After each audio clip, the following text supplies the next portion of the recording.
다 산다 야갈라 내수 사셔 디카도들나 मनीषा भिवानी का जो case seat होते हैं मनीषा ला बुमोजो रे मोरांडा हरियाणा की भिवानी ला सजा देने था क्या नाम लो यार तब ने चुत साशुरो देता हंदा तब मले बचिला खाजिरा मोरा ठों रे यार खाजिन ठोए में खंडेस ठोए में किसी ठंडा लेटेस्ट तो है ना खर्च हरियाणा शुंगी अन्य मोगी केस दी CBI ला दिचिजस्ता CBI ला तेरा CBI ला ता क्या नाम लो ये कौन सा की इंडे इन्वेस्टिगेशन चिंगे की छेशो दिला लगता छेशो दिले शनास जो मोजे ठुंग दि खर्रे सा तो न्यमदो तावरा न्यमदो ये समझी शे दिच्छा वाला शे रो कोम 중에 칼라우 삼선은 따뜻하 예전 상마하고 어래 हिमाचल उत्तराखंड अन्य 예자타 जम्मू एंड कश्मीर अन पाकिस्तान ता पंजाब हवा खजला चुलोगी के में ता छावा मांग क्या ता माया जाने आता ये दिन्यो ये किसी वीडियो ये जी earthquake के वीडियो रे खरे दिता हुआ है ना किसी हागो एक दिन ये में ये वीडियो ना लाइव होता नमशी देते हैं जो दूर तक खत्ती ने या वेदर पैटर्न तक खला और दिस एक्सट्रीम वेदर पैटर्न से तो तिल इंजन ले रहा है तो मैं नमशी खाने ने छुंसी रहता है पहला था मेरे को प्रेरणा वाला खासी छावा छे यहाँ छावा क्या कुछ होता है यहाँ छावा छे यहाँ छावा ये था हिमाचल दा देवाल तब पे यंगा चंबरा था मंगो जाना सासुबो छाना लैंडस्लाइड था दिसवानी मनाली चिकदा लंगा और मिंदा वीडियो देने खासी टाइम बात पहला बाइकर रिंचे था कुछ वीडियो तभी लंगा और लासा था मनाली डोन छंगा सेम नाम यारो छिरा अन्य मिनुगन ठेके जुला अन्य ता 소송에는 같이 모두는 다 마네다는 라소고 하는 치료치 비디오 되게서 나오더나 라이크 해주면 치료치 사와나 subscribe 아니 섬주 편하도 섬주 거리 인지미지 거면은 튀어 치료죠 ये छंगमा तावर छंगमा ले क्यों समझ दे पे खेजम को दवा लगा इस वीडियो में नजर आ रही 19 साल की मनीषा जो बाय नेचर एक शांत और शर्मीली लड़की थी जिसकी दुनिया सिर्फ अपने घर परिवार तक ही सीमित थी। उसको अंदाजा नहीं था कि उसका अंजाम इतना दर्दनाक इतना खौफनाक होगा जिसे देख शायद शैतान भी हिल जाए। इस केस में आगे जो होने वाला है वो न सिर्फ ढेरों सवाल खड़े करता है बल्कि ये दिखाता है कि कैसे इंसाफ के नाम पर दिन दहाड़े धूल झोंकी जा सकती है। और इसे समझने के लिए हम इस केस से जुड़े हर पहलू की बात करेंगे और वो सवाल उठाएंगे जिसे दबाने के लिए ये सिस्टम हर पॉसिबल कोशिश कर रहा है। इसलिए मेरी एक छोटी सी गुजारिश है कि इसे जितना हो सके सब तक जरूर पहुंचाइएगा। यह केस है हरियाणा के भिवानी डिस्ट्रिक्ट में लोहारू के धानी लक्ष्मण गांव का, जहां 11 अगस्त 2025 को हर रोज की तरह मनीषा 네가 일라와나 시래 네 예자랑 중요했어요. 아니 한다 야다 나라 또 칼로래 차오 차쇼직다 차오 차쇼저라다 라오라다 네주 차오 차쇼로직 디로더다 मनीषा भिवानी 교주기 구글 다 트위터에서 진 민디 센터다라 그래서 고추 말해 단단하서 위로도 좀 따오라 अपने घर से किड्स केयर बाल विद्यालय के लिए निकलती है जहां वो एज अ टीचर काम करती थी। मनीषा को उम्मीद नहीं थी कि घर से निकले उसके यह कदम वापस कभी दहलीज तक नहीं पहुंच पाएंगे।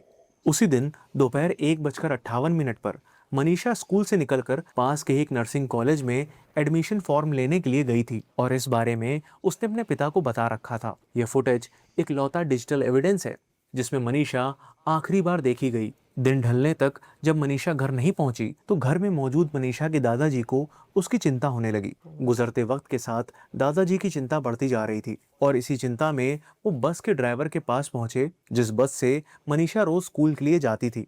बस ड्राइवर ने दादाजी को बताया कि मनीषा को स्कूल के बाद कॉलेज में एडमिशन फॉर्म लेने जाना था, जिस वजह से उसे थोड़ा लेट हो गया होगा। बस ड्राइवर की यह बात सुन दादाजी के मन को थोड़ी शांति तो मिली, लेकिन जब शाम 4:30 बजे तक भी मनीषा घर नहीं लौटी तो वो मनीषा के पिता संजय सिंह को कॉल कर इन्फॉर्म करते हैं। देर शाम करीब 6:15 बजे संजय के पास मनीषा का कॉल आता है, लेकिन 10 सेकंड चली इस कॉल में उधर से उन्हें मनीषा की कोई आवाज नहीं आती और कॉल कट जाती है। उसके बाद मनीषा का फोन स्विच ऑफ आने लगता है।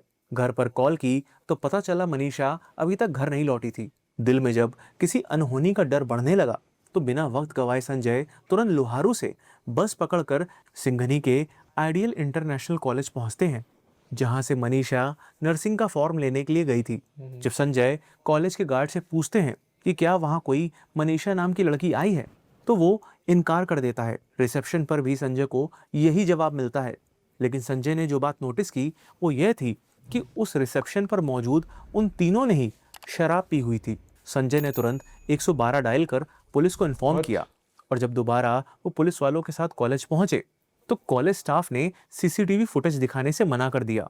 संजय अपने चाचा के साथ लोहारू पुलिस स्टेशन पहुंचते हैं और पुलिस से रिपोर्ट दर्ज करने के लिए कहते हैं, लेकिन पुलिस उनकी कोई भी बात सुनने से इनकार कर देती है और यह कहकर बात टाल देती है कि मनीषा किसी के साथ भाग गई होगी या दोस्तों के साथ पिकनिक मनाने गई होगी और 1-2 दिन में वापस आ जाएगी।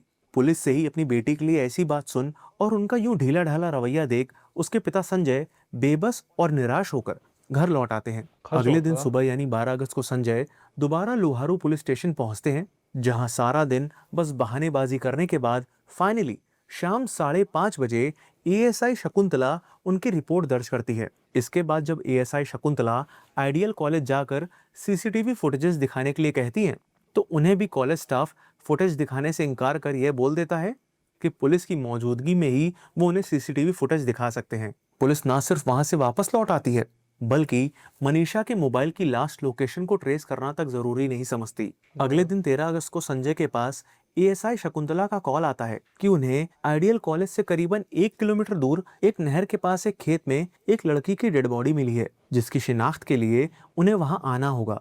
एएसआई की यह बात सुन संजय का दिल बैठ गया और वो बिना किसी देरी के बॉडी की शिनाख्त के लिए वहां पहुंच गए। बॉडी देखते ही संजय की मानो दुनिया पूरी तरह उजड़ गई थी। उनके सामने उनकी बेटी बेजान हालत में पड़ी हुई थी और बॉडी की कंडीशन ऐसी कि किसी का भी दिल सहम जाए। मनीषा की बॉडी एक खेत में पड़ी हुई थी और उसका चेहरा बुरी तरह से डिकम्पोज हो चुका था, जैसे उस पर एसिड डाला गया हो। उसकी दोनों आंखें गायब थी, चेहरा इस कदर गल सा गया था कि पूरा जबड़ा नजर आ रहा था। मनीषा की गर्दन ऑलमोस्ट गायब थी और सिर्फ कुछ इंच से ही उसके शरीर से जुड़ी हुई थी। मनीषा की मौत की खबर पूरे गांव में आग की तरह फैल चुकी थी और जो भी मनीषा की बॉडी देख रहा था, उन सभी के मन में यह सवाल था कि आखिर मनीषा की ऐसी हालत का जिम्मेदार कौन है? कौन है जो इस हैवानियत को अंजाम दे गया? जितने लोग मनीषा की मौत की खबर सुन रहे थे, उन सभी में अब गुस्सा बढ़ने लगा था और बड़ी तादाद में उस जगह भीड़ भी इकट्ठा होने लगी थी जहां पुलिस को मनीषा की बॉडी मिली थी। गुस्साई भीड़ को देखते हुए पुलिस ने जल्दी जल्दी उस एरिया को सीज कर बॉडी को पोस्टमार्टम के लिए भिवानी के सिविल हॉस्पिटल भिजवा दिया। पुलिस के शुरुआती रवैये की वजह से यह गुस्सा और था, क्योंकि सभी का कहना था कि अगर पुलिस ने समय रहते एक्ट किया होता तो आज शायद मनीषा जिंदा होती। धरने पर बैठे सभी लोगों की जुबान पर बस एक ही नारा था कि उन्हें मनीषा के लिए इंसाफ चाहिए और वो तब तक नहीं रुकेंगे जब तक मनीषा के कातिलों को सजा नहीं मिल जाती। लेकिन मनीषा की पोस्टमार्टम रिपोर्ट में जो सामने आया, उसके लिए ना ही मनीषा का परिवार और ना ही हरियाणा के लोग तैयार थे। इनफैक्ट उससे तो केस की तस्वीर ही बदल गई। जिसने भी बॉडी को देखा था, सबको इस बात पर यकीन था कि मनीषा के साथ रेप हुआ है और फिर उसका टॉर्चर कर मर्डर कर दिया गया है। लेकिन 14 अगस्त को भिवानी सिविल हॉस्पिटल से आई पोस्टमार्टम रिपोर्ट के अकॉर्डिंग डॉक्टर्स ने बताया कि मनीषा की किडनी और इंटेस्टाइन में ऑर्गेनोफॉस्फोरस, जो कि एक इंसेक्टिसाइड होता है, उसके ट्रेसेस मिले हैं। और रेप के एंगल को यह बताकर डिनाई कर दिया गया कि मनीषा की बॉडी या कपड़ों पर सीमन नहीं मिला है और ना ही उसकी बॉडी पर कोई स्ट्रगल के मार्क्स हैं। सो पोस्टमार्टम रिपोर्ट के बेसिस पर पुलिस इस नतीजे पर आ जाती है कि मनीषा का ना तो मर्डर हुआ है और ना ही रेप। इसके बाद मनीषा के परिवार के साथ पूरे राज्य की जनता का पुलिस और प्रशासन के खिलाफ गुस्सा फूटना तय था और हुआ भी वही।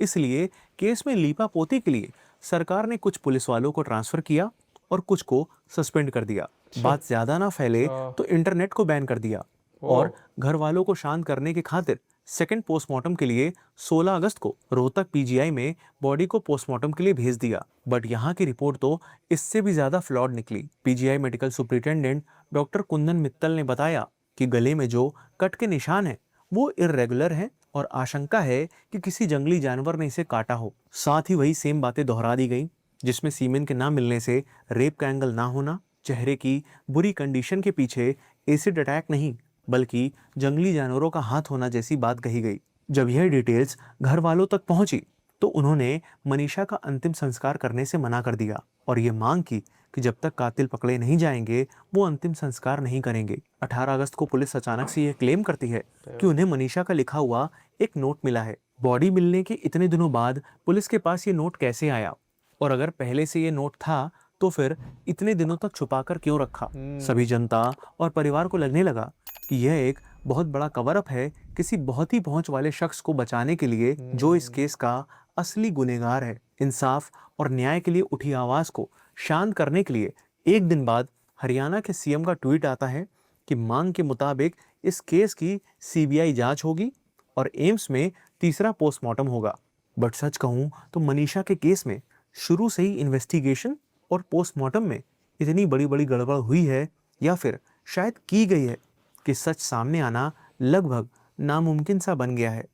और यह मैं ऐसा क्यों कह रहा हूं, इसको चलिए गहराई से समझते हैं। पुलिस ने एक्चुअली इन्वेस्टिगेशन के नाम पर कुछ नहीं किया, ना ही समय रहते सख्ती से कॉलेज की सीसीटीवी फुटेज निकलवाई और ना ही क्राइम सीन को सही से प्रिजर्व किया। इनफैक्ट ना तो मनीषा का मिसिंग फोन ढूंढा और ना उसके कॉल रिकॉर्ड्स और लास्ट एक्टिव लोकेशन को चेक किया, जो कि पुलिस इन्वेस्टिगेशन का सबसे बेसिक स्टेप होता है। बॉडी की कंडीशन देखकर यह साफ था कि गर्दन और उसके ऊपर के पूरे हिस्से को जानबूझकर कंप्लीटली डैमेज किया गया था, क्योंकि सिर्फ गर्दन से ही ये पता चल सकता था कि मर्डर गला घोटने यानी स्ट्रैंगुलेशन से हुआ है। नेक के एंटीरियर मिडलाइन में हायोइड बोन होती है, जिसके फ्रैक्चर होने से फॉरेंसिक्स में मैनुअल स्ट्रैंगुलेशन से हुई डेथ का पता चलता है। पुलिस और डॉक्टर्स का कहना है कि इसे किसी जानवर ने खाया होगा, लेकिन क्या ये सच में मुमकिन है? क्योंकि जानवर हमेशा सॉफ्ट टिश्यू वाले पार्ट को पहले खाते हैं, लेकिन यहाँ सिर्फ हार्ड बोन वाले हिस्से को नुकसान हुआ और सॉफ्ट टिश्यूज को जानवर ने टच भी नहीं किया। मनीषा के कपड़े भी अनटच थे, ना वो जानवरों के नोचने से फटे थे, ना उसमें किसी भी जानवर का सलाइवा मिला, जो कि ऑब्वियस था अगर बॉडी को सच में जानवर ने खाया होता। यानी यह थ्योरी तो सिर्फ सच को छुपाने के लिए बनाई गई लगती है। बॉडी में कोई भी ऑर्गन मिसिंग नहीं था और नेक से नीचे तक पूरी बॉडी इंटैक्ट थी। दोनों पोस्टमार्टम रिपोर्ट्स खुद में ही कॉन्ट्राडिक्टरी हैं। भिवानी सिविल हॉस्पिटल की पीएम रिपोर्ट में यह मेंशन है कि सलवार फटी हुई थी और नारा खुला हुआ था। Yellow colour salwar found torn and nara found open with struggle signs appreciated over salwar. यानी रिपोर्ट्स के अकॉर्डिंग स्ट्रगल के क्लियर साइंस थे, मतलब मनीषा ने खुद को बचाने की कोशिश की थी। सरप्राइजिंगली मनीषा के दोनों घुटनों पर गहरी चोट थी, पर सलवार उस जगह से एकदम साफ थी। अगर चोट के वक्त मनीषा की बॉडी पर सलवार होती तो वो भी उस जगह से घिसी या फटी होती। यानी सलवार या तो डेथ के बाद पहनाई गई या फिर डेथ से पहले उतारी गई। दो it's circumstantial but still an important angle. अब क्या एक लड़की अपने कपड़े खुद उतार कर खुले खेत में लेट जाएगी जहां आम लोगों का आना जाना है? सरप्राइजिंगली रेप के एंगल को सिर्फ सीमेन के ना मिलने से डिनाई कर दिया गया, जबकि as per Supreme Court non presence of semen is immaterial. यानी सीमेन के प्रेजेंस या एब्सेंस से रेप का होना या ना होना वेरीफाई नहीं होता। पॉइजन वाले एंगल को देखें तो क्राइम सीन से बॉटल, रैपर या पेपर कुछ तो मिलता, लेकिन ऐसा कुछ भी नहीं मिला। और पॉइजन के कंजप्शन के बाद के साइंस जैसे डायरिया, मुंह से झाग निकलना, वॉमिट होना, ऐसे में उसके स्टेन्स कपड़ों पर मिलते, लेकिन ऐसा कोई भी जिक्र नहीं है। क्राइम सीन पर मनीषा की जूतियां ऐसे पड़ी मिली जैसे किसी ने जानबूझकर उतारकर फेंकी हो। क्राइम सीन के पास शराब की बोतल और टायर के निशान भी मिले, लेकिन उनका फॉरेंसिक टेस्ट करना पुलिस ने जरूरी नहीं समझा। सॉइल सैंपल, टायर प्रिंट्स का match and most important mobile tyre dump, यानी उस एरिया के आसपास कौन से नंबर एक्टिव थे, कौन बाद में बंद हो गए, उन्हें ट्रेस करना। पुलिस ने एफर्ट्स के नाम पर ऐसा कुछ भी नहीं किया। यहाँ मनीषा की कॉल रिकॉर्ड्स, उसके फ्रेंड सर्कल, स्कूल, रिलेटिव्स, कोई स्टेटमेंट नहीं लिए गए। ना ही लड़ाई झगड़े, अफेयर के एंगल को चेक किया गया। सबसे बड़ी बात, भिवानी सिविल हॉस्पिटल की पोस्टमार्टम रिपोर्ट और रोहतक पीजीआई की पोस्टमार्टम रिपोर्ट एक दूसरे से मैच ही नहीं करती हैं। भिवानी पीएम रिपोर्ट में मेंशन है कि आई बॉल्स मिसिंग हैं, वहीं रोहतक पीजीआई की रिपोर्ट में लिखा गया है कि कॉर्निया और प्यूपिल फुली डिकम्पोज थे। जब पार्ट था ही नहीं तो डिकम्पोजिशन कैसे हुआ? अब बात करें विसरा की, तो भिवानी हॉस्पिटल ने विसरा के लिए सिर्फ हाफ किडनी और स्प्लीन के पार्ट्स भेजे थे, लेकिन बॉडी जब रोहतक पीजीआई गई तो वहां उन्होंने ऑर्गन्स जैसे kidney, spleen, uterus, in fact ovaries तक को कंप्लीटली एब्सेंट बता दिया। अरे जब सिर्फ हाफ किडनी और स्प्लीन के पार्ट्स ही भेजे गए तो फिर कंप्लीट ऑर्गन को ही एब्सेंट कैसे बता दिया गया? इतना ही नहीं, रोहतक पीजीआई ने अपनी रिपोर्ट में कहा कि बॉडी में मिट्टी लगी हुई थी, जबकि भिवानी हॉस्पिटल से पीजीआई के पास प्लास्टिक में रैप फुली वॉश्ड बिना कपड़ों के बॉडी भेजी गई थी, क्योंकि एक बार बॉडी का पोस्टमार्टम हो जाने के बाद उसे वॉश कर दिया जाता है। सो ऐसे में रोहतक पीजीआई को बॉडी में मिट्टी और बालों पर घास पत्तियां कैसे मिली? इन सभी पॉइंट से यह साफ होता है कि या तो रोहतक पीजीआई की रिपोर्ट को जानबूझकर ऐसा बनाया गया या फिर जल्दबाजी में ओवरसाइट में गलत रिपोर्ट बन गई। कहीं ऐसा तो नहीं कि जब लोगों ने हंगामा शुरू किया तो ड्रामे के लिए सिर्फ नाम के खातिर एक और पोस्टमार्टम करवा दिया गया, ताकि सबको यह दिखा सके कि उनकी मांग पर निष्पक्ष जांच हो रही है। मोस्ट शॉकिंग थिंग इज कि अगर साइंटिफिक एंगल से देखें तो पोस्टमार्टम रिपोर्ट में मेंशन डेथ का टाइम भी डाउटफुल है। सी, साइंटिफिकली डेथ होने के बाद आसपास की एरिया में मौजूद मक्खियां डेथ से 2-3 घंटे में डेड बॉडी पर अंडे दे देती हैं, जो पोस्टमार्टम रिपोर्ट के अकॉर्डिंग मनीषा की बॉडी पर मिले भी। लेकिन जब डेथ को 24 घंटे से ज्यादा हो जाते हैं तो बॉडी में मैगेट्स पड़ जाते हैं। यहाँ पोस्टमार्टम के वक्त मनीषा की बॉडी पर मैगेट्स नहीं मिले, मतलब मनीषा का पहला पोस्टमार्टम उसकी डेथ से 24 घंटे के अंदर हुआ था। बट रिपोर्ट के अकॉर्डिंग मनीषा की मौत 2-3 दिन पहले हो गई थी, जहां बारिश के इस मौसम में डिकम्पोजिशन फास्ट होता है। ऐसे में अगर डेथ को 2-3 दिन हो गए होते तो बॉडी में मैगेट्स जरूर मिलते। यानी यह पॉइंट तो डायरेक्टली रिपोर्ट में मेंशन डेथ की टाइमिंग को कॉन्ट्राडिक्ट करता है। इससे यह भी जाहिर होता है कि मनीषा की डेथ और फर्स्ट पोस्टमार्टम के बीच 24 घंटे से कम का समय होगा। पहला पोस्टमार्टम 14 अगस्त की शाम 7 बजे हुआ, यानी डेथ 13 अगस्त की शाम 7 बजे के बाद ही हुई होगी। दो ये एक प्रिजम्पशन है, लेकिन साइंटिफिक अप्रोच से इस एंगल को इग्नोर नहीं किया जा सकता।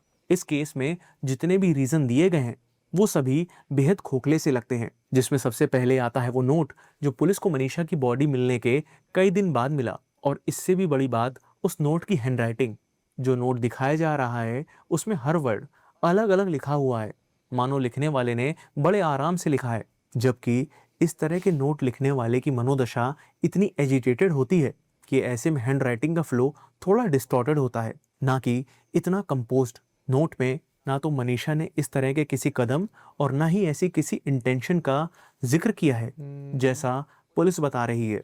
दूसरा पॉइंट है इंसेक्टिसाइड का, जो as per PM report organophosphorus के फॉर्म में मनीषा की बॉडी में मिला। बट कुछ एक्सपर्ट्स का मानना है कि अपने देश के खेतों में ऐसे पेस्टिसाइड्स का यूज किया जाता है जिसमें ऑर्गेनोफॉस्फोरस होता है, जिसके चलते इसके रेसिड्यूज ग्राउंड वाटर को कंटेमिनेट कर देते हैं। ऐसे में अगर कोई खेतों में लगे ट्यूबवेल का पानी पीकर ब्लड टेस्ट करवाए तो उसके में भी ऑर्गेनोफॉस्फोरस के ट्रेसेस मिल जाएंगे। बट पुलिस के अकॉर्डिंग मनीषा ने इसे खुद जाकर दुकान से खरीदा। पुलिस ने इस पॉइंट को साबित करने के लिए बिल और रजिस्टर की एंट्री तक शो कर दी। जहां लोग जनरली दुकान से सामान खरीदने के बाद भी बिल नहीं मांगते, वहां एक लड़की जो जिंदगी से इतना दुखी है, पॉइजन खरीदने के बाद दुकान से बिल मांगती है और शॉप के रजिस्टर में एंट्री भी करती है। जहां आज रेप और मर्डर के एंगल को डिनाई किया जा रहा है, वहां इसी केस की शुरुआत में खुद पुलिस ने अपनी इंक्वेस्ट रिपोर्ट में लिखा था कि गलत काम करके गला रेत कर हत्या।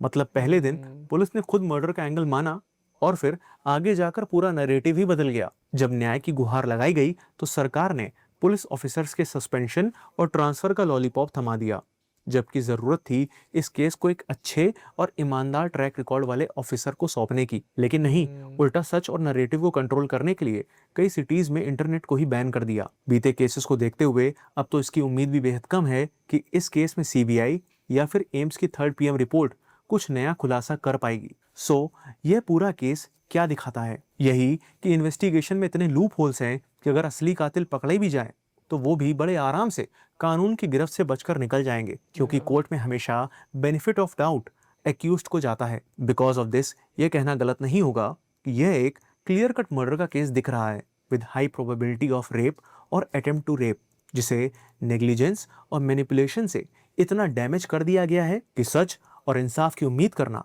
नामुमकिन सा लग रहा है।